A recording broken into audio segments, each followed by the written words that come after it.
Bonjour, ici Crypto Ali, j'espère que vous allez bien aujourd'hui. Alors, présentement, il y a pas mal d'actions sur le prix du XRP.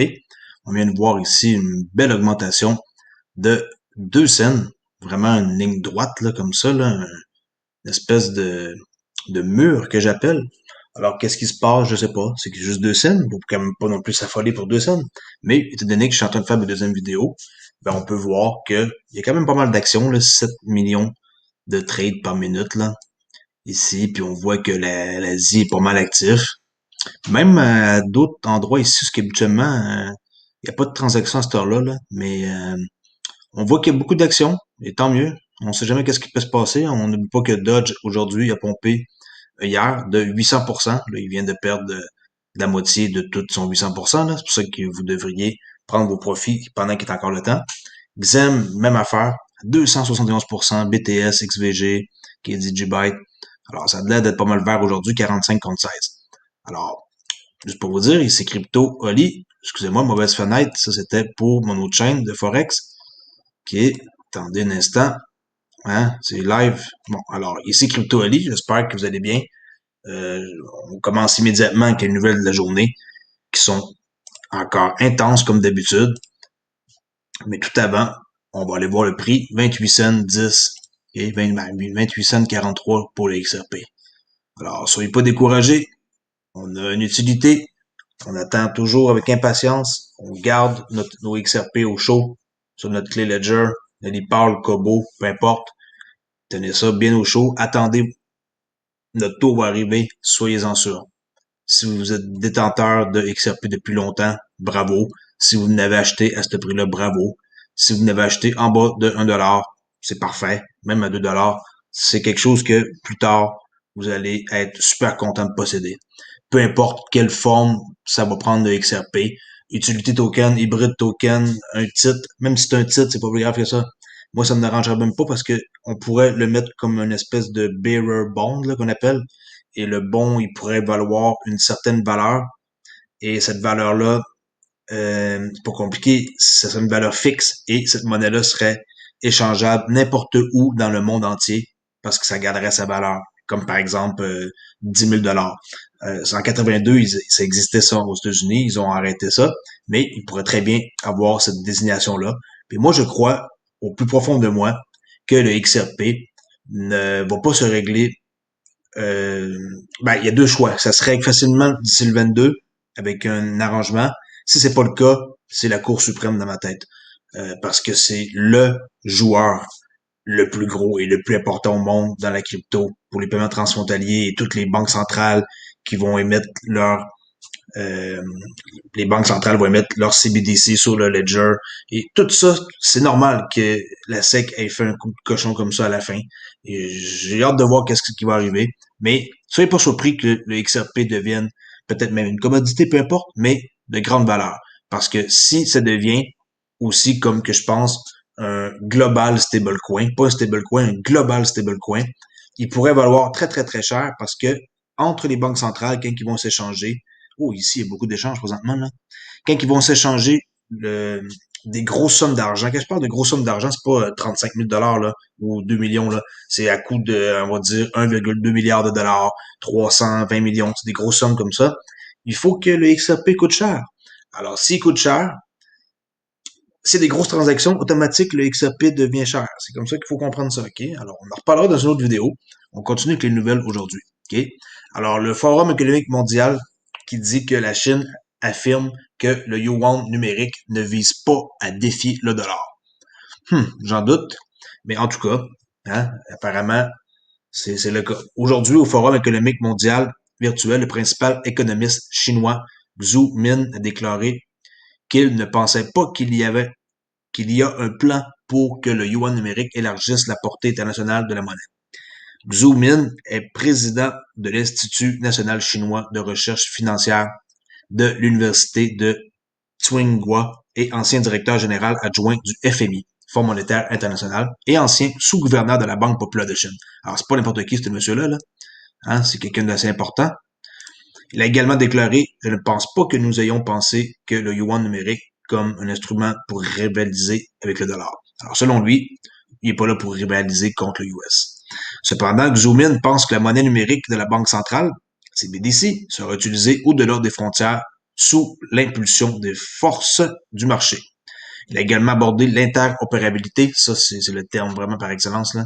Interopérabilité en 2020, ça a été le mot le plus dit dans le domaine des cryptos, là. Ça, c'est clair, là.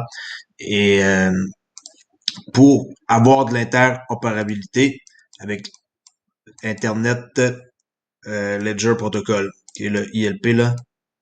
Inter-Ledger Protocol, là, le ILP, ça peut faire ça, là. L'interopérabilité pour créer tous les liens entre les banques centrales et que tout soit dans le fond, sous une gouvernance, là, si on peut dire là, que tout voyage dans les mêmes couloirs. Alors, euh, c'est ça. L'interopérabilité, ça a été souligné aussi que deux CBDC pourraient avoir des conceptions techniques très différentes. Pas parce qu'il y en a un qui construit quelque chose que l'autre, il va faire la même affaire de la même façon. Là. Ils ont évoqué la nécessité de disposer d'identités numériques fournies publiquement comme l'Aadhaar en Inde. Bon.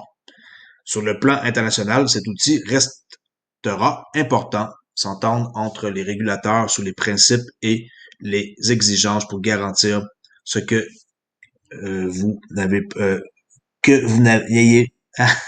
Ok, je vais reprendre ici là. Sur le plan international, cet outil restera important, s'entendre entre les régulateurs sur les principes et les exigences pour garantir que vous n'avez pas l'anonymat. Bon, hein? Je préfère reprendre que de bégayer comme je viens de le faire.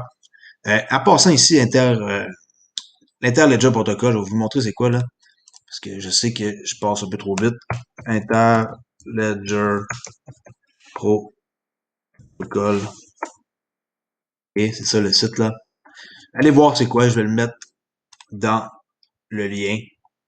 Okay. C'est une suite de protocoles qui est ouvert pour l'envoi de paiement sur différents registres. Lui, là, ça, c'est énorme. Là. Allez voir c'est qui fait partie de ça, puis comment que ça fonctionne. L'Interledger Protocol, la communauté qui est derrière ça, c'est assez malade. Allez voir ça si ça vous intéresse. Okay. Tout est vraiment, mais vraiment, moi je crois que c'est ça là, qui va faire la grosse différence. OK, good. Je mettrai le lien dans ma description. PayPal ici qui collabore avec l'acteur Neil Patrick Harris pour aider les consommateurs à faire des achats en magasin en toute sécurité. On voit ici là, qu'il est allé faire une démonstration. Les acheteurs préférant de plus en plus les offres de paiement numérique pour les achats en magasin, PayPal et Venmo ont récemment introduit les paiements par code QR sans contact que pour que les clients puissent faire leurs achats en toute sécurité dans plus de 8200 pharmacies CVS autonomes à travers le pays pour aider les acheteurs à suivre leurs règles de sécurité et en magasin. Payer les produits essentiels de tous les jours sans contact avec PayPal et les codes QR Venmo sur votre CVS local n'est qu'un moyen simple de vous protéger vous-même, les autres acheteurs et les employés du magasin alors que nous traversons cette période difficile. Tout à fait d'accord? Ici, on voit qu'il donne des conseils, là. D'être masqué, éviter les foules, ne pas toucher aux produits, désinfecter ses mains. Bon, sensibilisation aux allées, là, les sens uniques, puis faire attention à la façon qu'on parle au monde. Bon, alors, good, good, good, ça c'est bon. Une job ici de directeur principal marketing chez Ripple à San Francisco. Qu'est-ce que vous allez faire si vous êtes choisi de développer un plan de marketing intégré pour aider Ripple, RippleNet et RippleX? Hein? Ripple, c'est tellement gros que maintenant, on a de la misère à croire comment que c'est gros même, là, avec les clients qui sont partout dans le monde, là. C'est fou, là. Travailler en étroite collaboration avec les équipes de vente, renforcer la notoriété et la marque, accroître le leadership mondial, travailler en étroite collaboration avec l'équipe de marketing, gérer une équipe hautement performante composée de 5 à 7 spécialistes. C'est des jobs de malade, là. Okay? Alors, si ça vous intéresse, il y a une job ici à San Francisco. La SEC, par rapport au Bitcoin ETF, et Mike Novogratz, qui est de Galaxy Digital, le PDG de la société d'investissement en cryptographie Galaxy Digital, qui est Mike Novogratz, estime que la Security Exchange Commission, la SEC, la fameuse SEC que tout le monde doit savoir c'est qui maintenant, là, des États-Unis, devrait réexaminer ses priorités et approuver un fonds négocié en bourse. J'ai lu hier dans une de mes vidéos que je vous ai faite que on pouvait voir que ça prendrait 2 trilliards de dollars avant que euh, ils émettent la SEC un ETF Bitcoin. Mais lui, il aimerait ça que ça soit plus rapide. Bien sûr, hein, il veut en acheter, puis il est milliardaire. Bon, dans une nouvelle interview avec Salt Talk, Novogratz dit que si le travail de la SEC est de protéger les investisseurs, le retard sans dans l'autorisation d'un ETF Bitcoin oblige les investisseurs à payer une prime élevée, ben oui, pour investir dans la crypto-monnaie via une fiducie statuaire cotée en bourse. C'est sûr, ça coûte plus cher. Avec un ETF, c'est vraiment un bon marché là d'acheter un ETF. La Banque centrale néerlandaise reconnaît Ripple comme une excellente infrastructure de paiement en temps réel. Je vous lis une nouvelle qui date de 3 ans. Oh que oui. 3 ans, vous allez dire, qu'est-ce qu'il fait, Ali, malade? On ne veut pas un rouge sur rouge? Alors oui, 3 ans. OK? Vous allez comprendre pourquoi. Juste pour vous montrer qu'une nouvelle de 3 ans, comment que eux pensaient, et que 3 ans plus tard, on voit que c'est très réaliste la façon dont ils écrivaient. Regardez bien ça.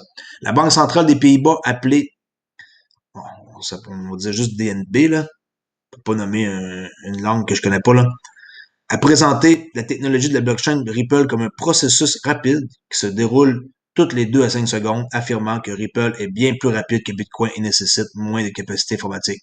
L'intérêt du secteur bancaire, en particulier pour l'utilisation du réseau Ripple, signifie que son utilisateur pourrait croître rapidement dans un proche avenir. Il est donc important de suivre de près cette évolution et d'être associé à toutes les mesures que les banques pourraient prendre. Dilip Rao, qui est maintenant retraité là, de Ripple, responsable mondial de l'innovation et infrastructure chez Ripple, a déclaré que l'accord aura un impact sur la crypto-monnaie et permettra en même temps d'économiser à l'Arabie saoudite un coût de transaction exorbitant. Et Dilip Rao, je vous ai montré une séquence vidéo là, où ce que il dit que XRP, qui est à la base, c'était pas fait pour nous et que c'est fait pour les institutions pour transporter de grosses sommes d'argent. Alors, nous, heureusement pour nous, on a connu XRP, mais en réalité, lui, il explique dans la vidéo il y a quelques jours que j'ai montré là, que XRP n'est pas fait pour nous et que c'est les institutions qui vont l'utiliser. Et c'est une des raisons aussi que je crois pourquoi que la SEC s'en est pris à la dernière seconde comme ça, pour faire peur au plus de monde possible, pour shorter le prix du XRP, pour vraiment, comme on a pu voir là, c'est descendu à combien le XRP? Euh, le plus bas, ici l'autre jour, le lot 17,25. Alors à 17,25, ils ont fait peur à un paquet de monde, il y a du monde qui ont abandonné. Ils ont vu le prix à 0,1725. Ils se sont dit, c'est la fin. Moi, je vends mes XRP. J'ai plus confiance, blablabla. Tant pis pour vous, je suis désolé, mais vous allez regretter pour le restant de vos jours. XRP, c'est là pour rester et ça va être plus gros que même toute votre imagination peut le concevoir. Alors, le gars-là, Philippe Darrow, je fais un peu là, une parenthèse, là, ça n'a pas rapport avec la nouvelle. Lui, il a mentionné qu'XRP, on aurait, c'est comme si que l'écosystème avait été bâti par nous. Pendant 7 ans, OK, on a construit l'écosystème pendant 7 ans et que là, quand ils ont vu que tout fonctionne et que ça va bien, puis que les transactions sont vraiment stables, puis qu'ils n'ont pas de problème avec le ledger, là, ils ont mis la masse le, dans la foule et ils ont fait peur au monde et allégations contre Apple, puis Brad House ainsi que Chris Larson pour réussir à faire en sorte qu'on ne détienne pas quelque chose qui pourrait valoir, selon moi, entre 1000 $ pour un XRP à, ben, on va dire 10 000. Là. Ça, c'est mon chiffre que j'ai en tête. Là. Je sais que ça peut coûter beaucoup plus cher que ça, mais moi, je pense que ça peut valoir entre 1 à 10 000 $, entre 1000 et 10 000 très facilement. Puis ça, je dis ça en toute conscience, là, ok, là, j'ai toute ma tête, inquiétez-vous pas, là, 1000 à 10 000 $, je crois que c'est vraiment un prix que le XRP peut atteindre, mais vraiment facilement. Et ça, on en reparlera aussi dans une vidéo, là. La parenthèse est plus longue que j'avais imaginé. On saute ici avec le Crypto Exchange en Australie qui va supprimer BSV, ben oui, parce qu'il y aurait des menaces d'intimidation envers les développeurs Bitcoin. PDG de l'échange, a déclaré que les récentes discussions sur une action en justice contre des développeurs travaillant à améliorer l'écosystème Bitcoin se sont avérées être la goutte d'eau. Indépendant Réserve, l'une des plus grandes échanges de devises numériques d'Australie, a annoncé qu'elle supprimera la crypto-monnaie Bitcoin SV, qu'on peut voir à quelle position qui sont présentement Bitcoin SV. Quelque part par ici, Bitcoin SV, 17e position avec 3 milliards, valeur de 169 $, ok. Ils vont supprimer Bitcoin SV, ici, qui est le crypto exchange en Australie, à cause de comportements controversés de son équipe. Bitcoin est l'argent du peuple. Au cœur même se trouvent les principaux principes d'ouverture et de liberté, et c'était également les valeurs fondatrices de l'Independent Reserve. Le comportement montré par l'équipe derrière BSV a été complètement contraire à ses idéaux, répandant à plusieurs reprises la désinformation et faisant des menaces sans fondement contre la communauté. Alors, on va voir ici les commentaires de Prelovsky semblent en partie faire référence aux menaces du défenseur de haut niveau de BSV, Craig Wright. Craig Wright, si on sait pas c'est qui, je vais vous montrer, là, la prochaine photo. Lui, il dit que c'est lui l'inventeur du Bitcoin, là. C'est ça, là, qui est en train de se passer, là. OK? Satoshi Nakamoto, c'est lui. Selon lui. OK? Alors, lui, Craig Wright, il va poursuivre les entités hébergeant le livre blanc de Bitcoin en ligne, affirmant qu'il détient les droits d'auteur. Plus tôt ce mois-ci, Wright a envoyé des lettres de retrait de ses avocats à plusieurs entités avec Bitcoin Core, la principale équipe de développeurs de Bitcoin, se conformant face à une bataille juridique coûteuse. Wright prétend être de manière controversée être Satoshi Nakamoto, l'inventeur du Bitcoin, mais a encore prouvé sa revendication à la satisfaction de la plupart des membres de la communauté et des médias, à l'exception de certains partisans de BSV. Wright affirme également que BSV est un Bitcoin, affirmant dans le titre de son blog. Alors lui, il dit qu'un BSV, c'est un Bitcoin. C'est rien qu'un doublon. Okay? Une copie double, un frère jumeau. Alors, à vous de voir, là, mais on voit ici que apparemment, il est déterminé, ce gars-là, à avancer, puis il veut faire enlever le livre blanc partout, là. Bon, j'ai hâte de voir, là, qu'est-ce qui va se passer avec ça. À suivre. Les banques centrales qui doivent jouer un rôle central dans la monnaie numérique, c'est ce qui déclare la BRI, qui est la Banque des règlements internationaux. La BIS, là, en anglais, la Bank of International Settlement, qui est BIS. Un dirigeant de la Banque des règlements internationaux souhaite que les banques centrales dirigent l'évolution de la monnaie numérique. Yes, ça j'aime ça, c'est de la musique à mes oreilles, là. Quand j'entends ça ici, il faut que ce soit les banques centrales qui gèrent l'argent numérique. C'est pas plus compliqué que ça. C'est comme ça qu'il faut que ça soit. Puis si c'est comme ça, je vous le dis, XRP, en plus, qui va être adopté par les banques centrales, parce que le Ledger, OK, présentement, c'est en discussion, même Brad Garlinghouse, il le dit, pas toutes, plusieurs banques centrales sont en train d'analyser le protocole du XRP Ledger. Ils vont incorporer ça pour faire leur CBDC. Et je vous dis, le XRP Ledger, on peut faire rouler là-dessus n'importe quoi. Du blé, de l'or, de l'argent, du pétrole, des devises numériques, des cryptos, du forex, n'importe quoi. Tout peut transiger par le XRP Ledger. On peut même mettre sur le XRP Ledger du Bitcoin. Le monde, ils comprennent pas, là. On pourrait mettre du Bitcoin sur le XRP Ledger. Alors, le Bitcoin deviendrait hyper rapide et ça prendrait 2-3 secondes à avoir notre argent. Mais le monde ne comprenne pas, puis ils pensent que Bitcoin, c'est là pour rester comme ça. Inquiétez-vous pas. Ils sont en train de comme traquer tout ce qui se passe avec le Bitcoin. Christine Lagarde, la Banque centrale européenne, avec Georgieva, Kristalina Georgieva, excusez-moi, j'ai étouffé en même temps, qui est de l'IMF. Ensuite, Augustin Carsten, de la Bank of International Settlement, de la BI, ici, l'article, la BRI. Tout ce monde-là sont en train de tout voir que Bitcoin, ça tient pas la route, que c'est pas normal, qu'il n'y ait pas de réglementation par rapport à ça. Alors, moi, j'ai pas confiance en Bitcoin, mais pas du tout. Si j'en avais à votre place, moi, je prendrais des profits immédiatement. OK? Alors, pour que la monnaie numérique existe, la Banque centrale doit jouer un rôle central en garantissant la stabilité de la valeur. C'est pas stable du tout un Bitcoin, mais vraiment pas. En assurant l'élasticité de l'offre globale de cette monnaie et en surveillant la sécurité globale du système. Un tel système ne doit pas échouer et ne peut tolérer aucune erreur grave. On voit qu'il y a eu un double paiement là, la semaine passée de Bitcoin. Là, il y a eu une erreur qui s'est passée, un glitch de 22 $. Il y a quelqu'un qui a réussi à acheter 2 fois avec le même Bitcoin, puis ça a fait une erreur de 22 $. C'est ça, là, la statistique qu'il y a eu. Il y a eu une défaillance, là, OK? Ils appellent ça un double payage, là. Je sais pas trop quoi, faut que je retrouve l'article. Dans l'ensemble, les pièces stables privées ne peuvent pas servir de base à un système monétaire sain.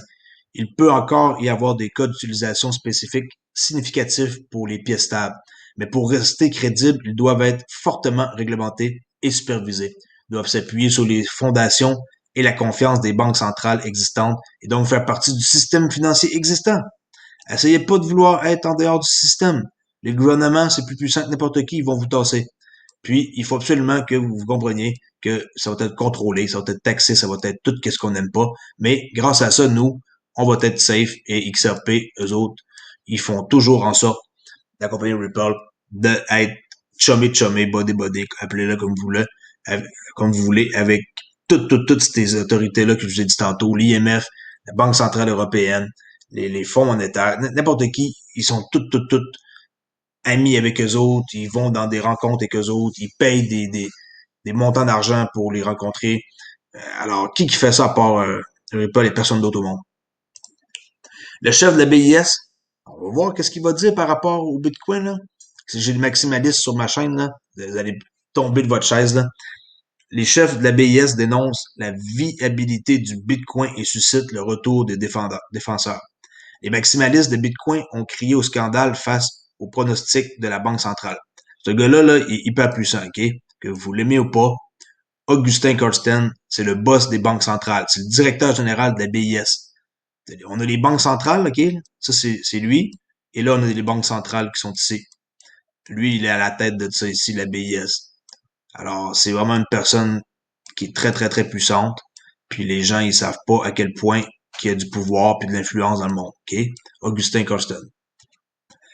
Le banquier en chef de la Banque des banques centrales. C'est simple. Le banquier en chef de la Banque des banques centrales, Augustin Carsten, a mis en doute la viabilité à long terme de Bitcoin mercredi en affirmant que ce n'était qu'une question de temps avant qu'une attaque 51% ne fasse tomber les crypto monnaie originale du monde.